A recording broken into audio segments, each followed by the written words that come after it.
তো তোমরা যদি ম্যাকআউট ইউনিভার্সিটির আন্ডারে বিটেক নিয়ে পড়ছো এবং ফার্স্ট ইয়ারে আছো, তো প্র্যাকটিক্যাল এক্সাম নিয়ে তোমাদের মনে অনেক রকম ডাউট থাকতে পারে। প্র্যাকটিক্যাল এক্সাম কখন হয়, কিভাবে হয়, এবং প্র্যাকটিক্যাল এক্সামে কেমন মার্কস দেয়, কতগুলোই বা সাবজেক্ট থাকে, এরকম অনেক প্রশ্ন মাথায় আসতে পারে।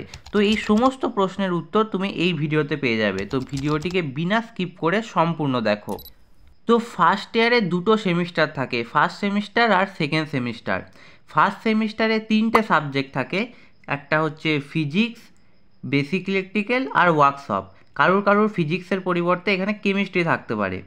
আর সেকেন্ড সেমিস্টারে চারটা সাবজেক্ট থাকে, chemistry, engineering graphics and design, যেটাকে ইঞ্জিনিয়ারিং ড্রয়িং বলে, আর পিপিএস মানে প্রোগ্রামিং ফর প্রবলেম সলভিং, আর ল্যাঙ্গুয়েজ ল্যাব। এই কটা সাবজেক্ট থাকে। কারোর কারোর কেমিস্ট্রির জায়গায় এখানে ফিজিক্স থাকতে পারে।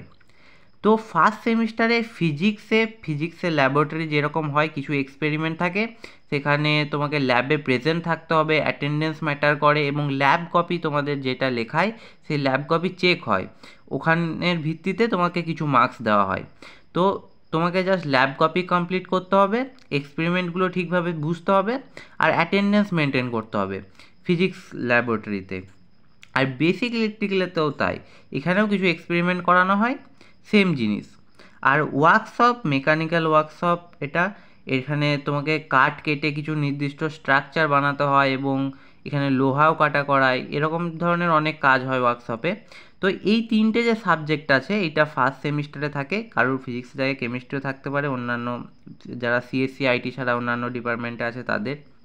ফিজিক্সের যে সিলেবাসটা থাকে প্র্যাকটিক্যালে, সেটা তুমি স্ক্রিনে দেখতে পাচ্ছ। এই কয়েকটা এক্সপেরিমেন্ট করানো হয় ফিজিক্সের ক্ষেত্রে। আর ফিজিক্সে যে ক্রেডিট পয়েন্ট থাকে সেটা হচ্ছে 1.5। এবার ক্রেডিট পয়েন্ট কি সেটাই অনেকে জানে না। ক্রেডিট পয়েন্ট মানে হচ্ছে সাবজেক্টের গুরুত্ব কতটা, এটাই ক্রেডিট পয়েন্ট দিয়ে বোঝা যায়। যেমন ধরো 1.5 আছে ফিজিক্সের ক্রেডিট, মানে তুমি যত পাবে তার এটা 1.5 গুণ হবে।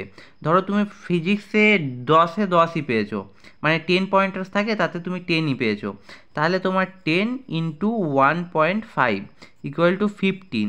তাহলে তুমি ফিজিক্সে টোটাল তোমার 15 হবে ম্যাক্সিমাম, এটাই। এখানে 9 পেলে তার 9 ইন্টু 1.5 হবে। তো এরকম করে ফিজিক্সে তোমার ক্রেডিট পয়েন্ট, মানে ফিজিক্সের গুরুত্বটা কতটা এইখান থেকে তুমি বুঝতে পারো। যেমন দেখো বেসিক ইলেকট্রিক্যালে 1 আছে, মানে বেসিক ইলেকট্রিক্যালে যা পাবে সেটাই তোমার থাকবে। ধরো তুমি বেসিক ইলেকট্রিক্যালে 9 পয়েন্টস পেয়েছো, 9 ইন্টু 1 ইকুয়াল টু 9 বেসিক ইলেকট্রিক্যালে। আর বেসিক ইলেকট্রিক্যালে তোমাদের কী সব সিলেবাসে আছে সেটা তুমি স্ক্রিনে দেখতে পাচ্ছ। এই কটা জিনিস তোমাদেরকে ল্যাবরেটরিতে করতে হবে, এই কটা এক্সপেরিমেন্ট, তাহলে বেসিক ইলেকট্রিক্যাল ইঞ্জিনিয়ারিংয়ের সমস্ত কিছু হয়ে যাবে তোমাদের। আর বেসিক ইলেকট্রিক্যাল ইঞ্জিনিয়ারিংটা হচ্ছে ফার্স্ট সেমিস্টারে সব থেকে কম গুরুত্বপূর্ণ সাবজেক্ট, কারণ এর ক্রেডিট পয়েন্ট শুধুমাত্র 1 আছে, জাস্ট যা পাবে সেটাই। আর তারপর কথা বলা যাক ওয়ার্কশপ নিয়ে, যেটা মেকানিক্যাল ওয়ার্কশপ। এখানে তোমাদের অনেক রকমের জিনিস করতে হয়, কাঠ কেটে অনেক রকম স্ট্রাকচার বানাতে হয়, অনেক সময় লোহা কাটতে হয়, অনেক জিনিস এখানে ল্যাবেতে অনেক কিছু লেখা করায়। তো ওয়ার্কশপের গুরুত্ব কিন্তু ফার্স্ট সেমিস্টারে ভীষণ, এটা জাস্ট 3 আছে। তো সব থেকে বেশি যেটা ইম্পর্টেন্ট সেটা হচ্ছে ওয়ার্কশপটা।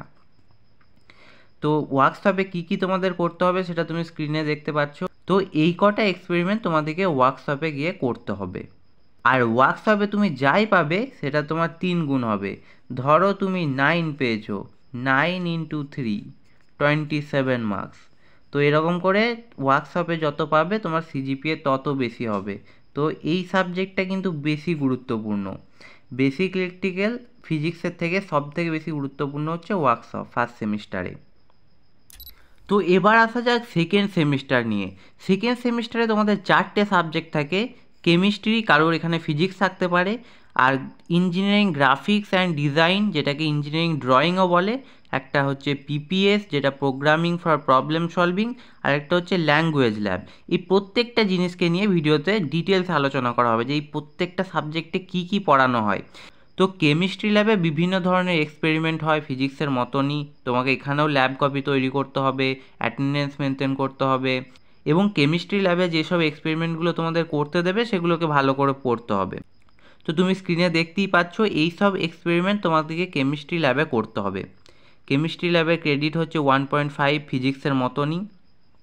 এবার আসা যাক ইঞ্জিনিয়ারিং গ্রাফিক্স অ্যান্ড ডিজাইন নিয়ে, যেটা হচ্ছে ইঞ্জিনিয়ারিং ড্রয়িং। এই সাবজেক্টটা নাম শুনেই বুঝতে পারছো তোমাকে এখানে ড্রয়িং করতে হবে। এটা মেনলি সিভিল ইঞ্জিনিয়ারিং যারা আছে বা মেকানিক্যাল ইঞ্জিনিয়ারিং যারা আছে তাদের বিশেষ করে কাজে লাগে। সিএসসিদের খুব একটা কাজে লাগে না, এটা তোমাদের এই সেমিস্টার হয়ে গেলে আর কোনো কাজের নেই, শুধুমাত্র হয় 3-4 মাসের জন্যই তোমাদেরকে ইঞ্জিনিয়ারিং ড্রয়িংয়ের জিনিসপত্রগুলো কিনতে হতে পারে, আর কিছুই নয় কাজে। তারপর এগুলো আর খুব একটা কাজে লাগে না। তবুও এই ক্রেডিট পয়েন্ট যেহেতু 3 আছে, তো সাবজেক্টটা গুরুত্বপূর্ণ।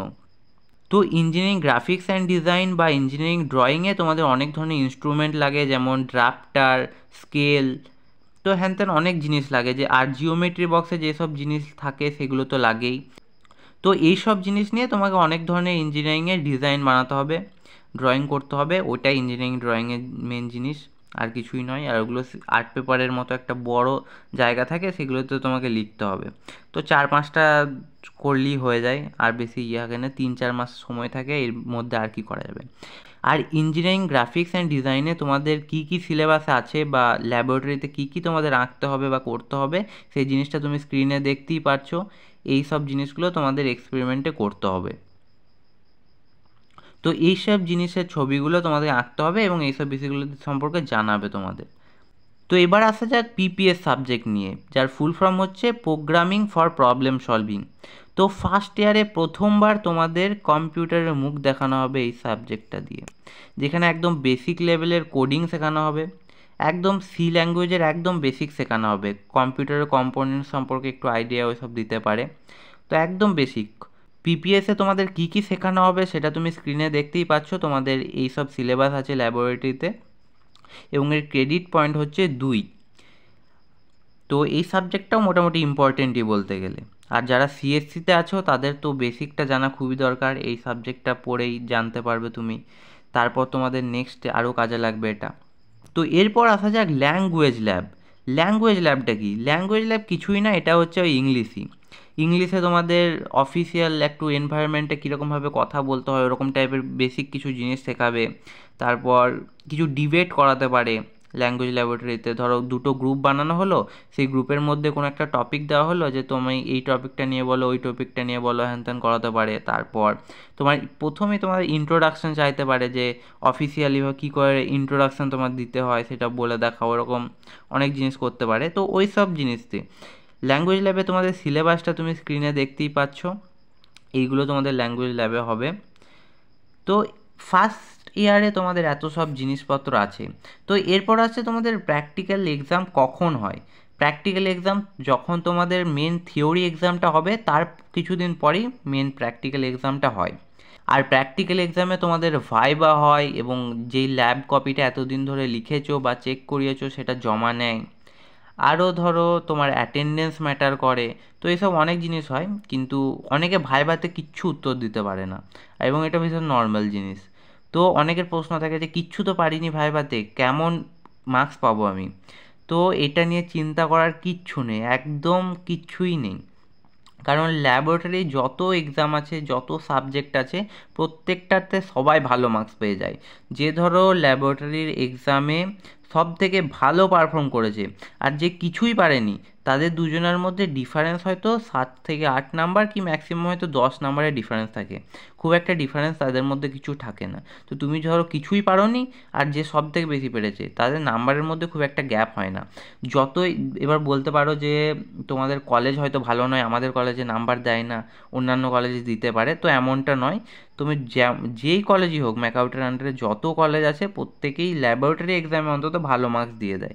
তো এটা নিয়ে চাপ নেওয়ার কিছু নেই। থিওরি এক্সামটা সত্যি করে একটু চাপের বিষয় আছে, ওটাকে একটু পড়াশোনা করতে হয়, কারণ ওটাতে ম্যাক্সিমাম ব্যাকলগ লাগেই, 70-80% স্টুডেন্টের ব্যাকলগ লাগে। কিন্তু ল্যাবরেটরি এক্সামে কখনোই কিচ্ছু হয় না, তোমাকে খালি প্রেজেন্ট থাকতে হবে এখানে, এটাই মেন জিনিস, বাকি সব হয়ে যাবে। তো ল্যাবরেটরি এক্সামে খুব একটা কিছু ম্যাটার করে না এসব, তোমাকে খালি প্রেজেন্ট থাকতে হবে, তাহলেই ভালো মার্কস পেয়ে যাবে। আর এই সব সাবজেক্ট সম্পর্কে তো জেনেই নিলে যে এই সবগুলো তোমাদের সেকেন্ড সেমিস্টারে থাকবে, আর এইগুলো তোমাদের ফার্স্ট সেমিস্টারে থাকবে। আর প্র্যাকটিক্যাল এক্সাম তো তোমরা জানোই যে তোমাদের টোটাল 60 মার্কসের এক্সাম হয়, আর দুটো পিসিএ হয়, PCA 1 অ্যান্ড PCA 2, যেগুলো থাকে 40 মার্কসের। তো টোটাল তোমাদের 100 মার্কস থাকে প্র্যাকটিক্যাল এক্সাম বা ল্যাবরেটরি এক্সাম যাই বলো সেটাতে। তো এটা তো তোমরা জানোই অলরেডি, কিন্তু তবুও বলে দিলাম কিছুজন যদি না জানে সেটা, যে এটা তোমাদের 60 মার্কসের এক্সাম হয়। তো আশা করছি প্র্যাকটিক্যাল এক্সাম নিয়ে ফার্স্ট ইয়ারে যত ডাউট থাকে এই ভিডিওতেই তোমার ক্লিয়ার হয়ে যাবে। যদি কিছু প্রশ্ন তোমার মনে এখনও থেকে থাকে তো সেটা কমেন্টে জানাতে পারো, সেখানে উত্তর দেওয়ার চেষ্টা করব, নয়তো অন্য কোনো ভিডিওতে।